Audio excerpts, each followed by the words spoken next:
नमस्कार, turning point देख रहे हैं आप और मैं हूं आपके साथ दिव्या सिंह। देश और विदेश में अपनी ठगी का धंधा चलाने वाला ठगों का महाठग सुकेश अब बड़ी मुसीबत में है। करोड़ों रुपए के गिफ्ट देने वाले सुकेश के पास एक भी फूटी कौड़ी नहीं बचने वाली है, क्योंकि लोगों को धोखा देने वाला और खुद को बड़ा बिजनेसमैन बताने वाली सुकेश चंद्रशेखर पर जांच एजेंसियों ने ऐसा शिकंजा कसा है जिससे सुकेश कभी उभर नहीं पाएगा। लोगों को अपने जाल में फंसाने वाला सुकेश चंद्रशेखर एक बार फिर से सुर्खियों में है। महाठग सुकेश के लिए एक कहावत बिल्कुल फिट बैठती है कि रस्सी जल गई पर अकड़ नहीं गई। सुकेश जेल में बंद है, लेकिन वो अपनी हरकतों की वजह से चर्चाओं में रहता है और नए नए खुलासे भी करता रहता है। सुकेश चंद्रशेखर ने अभी हाल ही में केजरीवाल सरकार को लेकर भी चौंकाने वाले खुलासे किए थे और अब महाठग पर एजेंसियों के चाबुक से केजरीवाल के साथ साथ सुकेश की भी मुश्किलें बढ़ गई हैं। क्या है पूरा मामला और कैसे जांच एजेंसियों ने सुकेश पर चाबुक चलाने का प्लान बनाया है, पॉइंट टू पॉइंट आपको बताते हैं। महाठग सुकेश की बढ़ी मुश्किलें, जांच एजेंसियों ने चलाया डंडा, लोगों को ठगने वाले पर एक्शन, 308 करोड़ वसूलेंगी एजेंसियां। जिसने देश के साथ साथ विदेशों में लोगों को ठगा, उसको दिल्ली के सीएम केजरीवाल ने किस तरह से ठगा वो अब सबके सामने है। और केजरीवाल की सारी पोल पट्टी खोलने के लिए महाठग सुकेश चंद्रशेखर एक के बाद एक कई चिट्ठियां जेल से ही लिख चुका है। लेकिन अब महाठग सुकेश पर जांच एजेंसियों ने तगड़ा एक्शन लेने का प्लान बनाया है, जो सुकेश के लिए बड़ी खतरे की घंटी है। लोगों को ठग कर और उनको बेवकूफ बनाकर सुकेश ने जो संपत्तियां बनाई थी, अब उनसे सुकेश को हाथ धोना पड़ेगा, क्योंकि जांच एजेंसियों का डंडा अब सुकेश की संपत्तियों पर चलने वाला है, जिसमें उसकी 300 करोड़ से ज्यादा की संपत्तियों पर जांच एजेंसियों का एक्शन होने वाला है।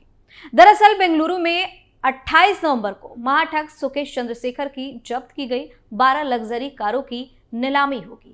इस नीलामी के जरिए मिलने वाले पैसों से जांच एजेंसी विभिन्न संस्थानों की बकाया राशि का भुगतान करेगी। एक रिपोर्ट के मुताबिक सुकेश पर कुल बकाया रकम 300 करोड़ रुपए से ज्यादा है, जो उसने अलग अलग संस्थानों से कर्ज के रूप में लिया था और कभी लौटाया ही नहीं। सुकेश के वित्तीय लेन देन की जांच करने के बाद आयकर विभाग के अधिकारियों ने गाड़ियों को 2018 में तमिलनाडु और केरल के साथ ही देश के विभिन्न हिस्सों से जब्त कर लिया।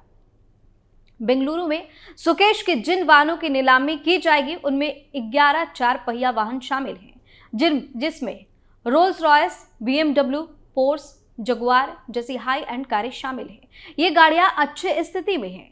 इसमें BMW M5, Range Rover, Jaguar, SKR खूब, Innova Crysta, Nissan Teana, Porsche, Toyota Fortuner, Bentley, Rolls Royce, Lamborghini और टोयोटा प्रिंट जैसी कारें शामिल हैं। इसके अलावा सुकेश की डुकाटी डियावेल, जो कि बाइक का नाम है, उसे भी नीलाम किया जाएगा।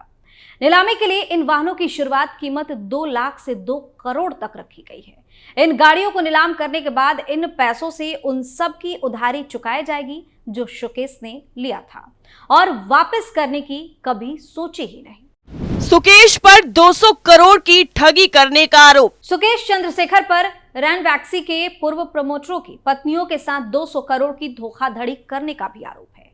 उसने कंपनी के प्रमोटरों को जमानत दिलाने का वादा करके ये ठगी की थी। उस पर कानून मंत्रालय के एक अधिकारी का रूप धारण कर महिलाओं को धोखा देने और ठगी करने का भी आरोप है। वो मनी लॉन्ड्रिंग के मामले में प्रवर्तन निदेशालय की जांच का भी सामना कर रहा है। वो इस समय दिल्ली की जेल में बंद है। ये महाठग बेंगलुरु का रहने वाला है। इसने एक्ट्रेस लीना मारिया पॉल से शादी की है, जो उसके साथ उसकी ठगी में साथी थी। इस फरवरी में कोर्ट ने दी थी नीलामी की इजाजत। दिल्ली की एक अदालत ने इसी साल 14 फरवरी को प्रवर्तन निदेशालय यानी कि ईडी को सुकेश चंद्रशेखर के 26 वाहनों की नीलामी करने की इजाजत दी थी। कागजात में इन गाड़ियों की मालकिन सुकेश चंद्रशेखर की पत्नी लीना मारिया है। दिल्ली पुलिस की आर्थिक अपराध शाखा ने अदालत के सामने कहा था कि ईडी ने जांच के लिए मामले से जुड़े वाहनों को अपने कब्जे में ले लिया है। ईओडब्ल्यू ने कोर्ट से ईडी के साथ नीलामी में हिस्सा लेने की इजाजत मांगी थी। ईडी ने अदालत को बताया था कि जांच के दौरान जब्त किए गए वाहनों का रखरखाव काफी महंगा है और इन्हें इस्तेमाल के लिए रखना सार्वजनिक खजाने पर बोझ होगा। अतिरिक्त सत्र न्यायाधीश शैलेंद्र मलिक ने मामले में वकीलों की दलीलें सुनने के बाद ईडी को मामले से जुड़े वाहनों की नीलामी करने की इजाजत दे दी। अदालत ने ईओडब्ल्यू अधिकारियों को भी नीलामी में भाग लेने की इजाजत दे दी।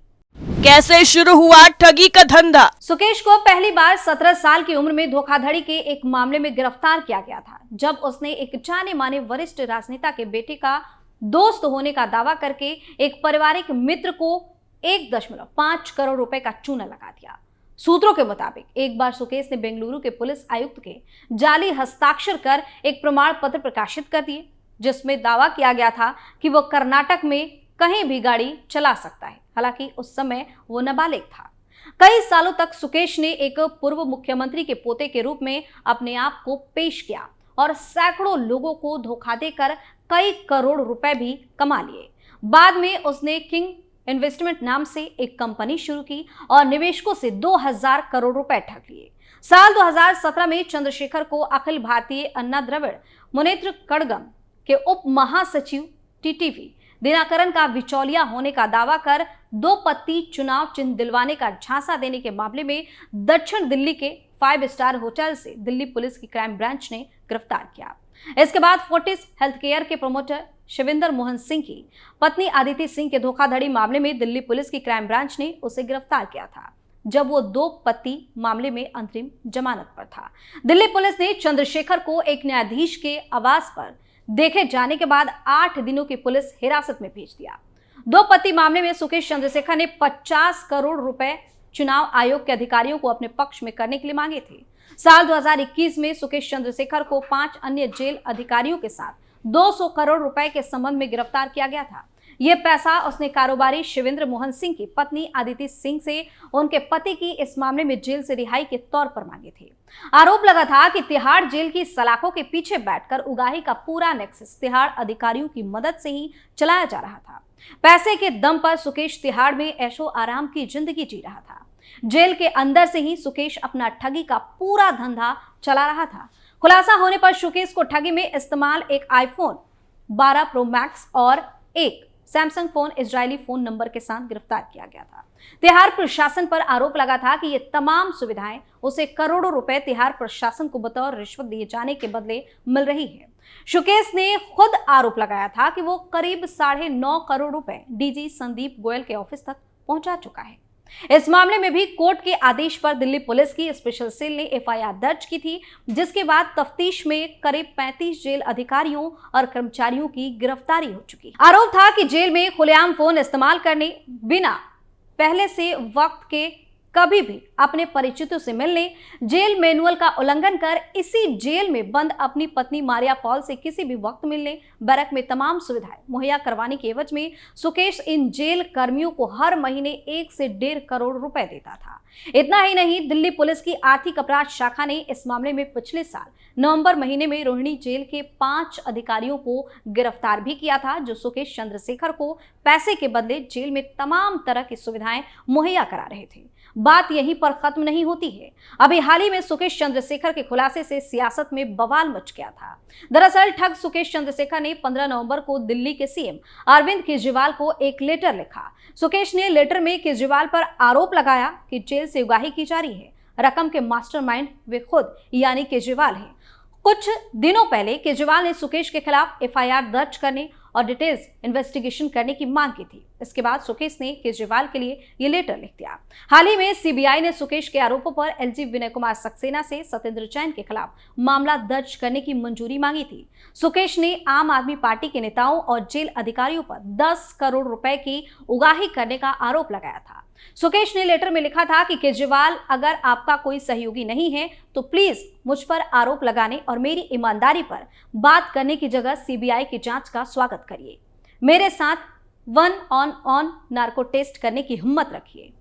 सुकेश के इस खुलासे के बाद केजरीवाल की भी मुश्किलें पड़ गई हैं और मुख्य विपक्षी पार्टी यानी बीजेपी ने इस मुद्दे को लेकर दिल्ली सरकार पर जमकर निशाना साधा। लेकिन अब महाठग सुकेश अपने कर्मों की वजह से बड़ी कार्रवाई का सामना कर रहा है। टर्निंग पॉइंट में फिलहाल के लिए इतना ही। बाकी खबरों के लिए आप देखते रहिए कैपिटल टीवी। नमस्कार।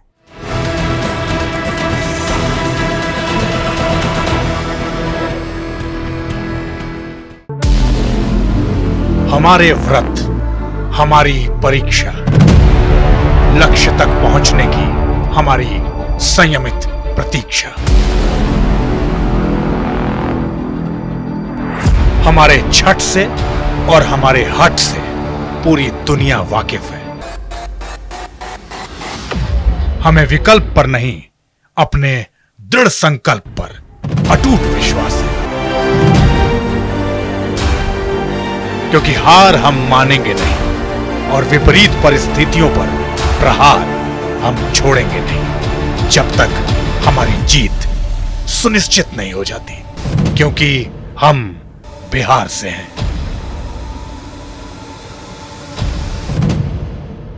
कैपिटल टीवी पर मैं अमित प्रकाश लेकर आ रहा हूं बिहार पर एक ब्रांड न्यू स्पेशल शो। हम बिहार से हैं।